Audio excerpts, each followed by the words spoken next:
ये कहानी रमेश नाम के एक गरीब किसान के बेटे की है। रमेश का परिवार एक छोटे से गांव में रहता था, जहां खेती ही उनकी जीविका का एकमात्र साधन था। रमेश के पिता बहुत मेहनत करते थे, लेकिन सूखे और खराब मौसम के कारण उनकी फसल अक्सर बर्बाद हो जाती थी। इस कारण उनका परिवार हमेशा आर्थिक तंगी में रहता था। रमेश बचपन से ही पढ़ाई में बहुत होशियार था और बड़े सपने देखता था। उसका सपना था कि वह बड़ा होकर इंजीनियर बने और अपने परिवार को गरीबी से बाहर निकाले।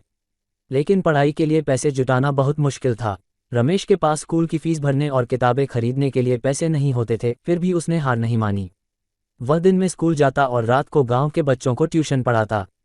कभी कभी वह खेतों में भी अपने पिता की मदद करता।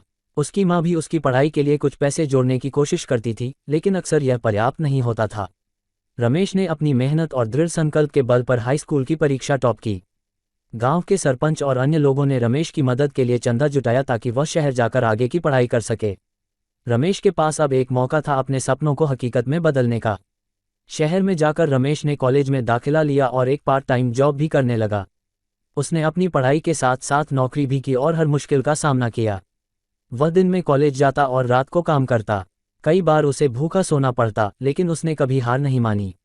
आखिरकार रमेश ने इंजीनियरिंग की पढ़ाई पूरी कर ली और उसे एक बड़ी कंपनी में नौकरी मिल गई। उसने अपने परिवार की आर्थिक स्थिति सुधारने के लिए कड़ी मेहनत की और अपने माता पिता को एक नया घर भी बनवा कर दिया। रमेश की कहानी इस बात का सबूत है कि अगर इंसान के पास दृढ़ संकल्प और मेहनत करने का जज्बा हो, तो कोई भी मुश्किल उसे उसके सपनों तक पहुंचने से नहीं रोक सकती। उसकी यह यात्रा संघर्षों और कठिनाइयों से भरी हुई थी, लेकिन अंत में उसने अपने सपनों को पूरा कर दिखाया। रमेश ने ये साबित कर दिया कि सच्ची मेहनत और लगन से कोई भी सपना साकार किया जा सकता है।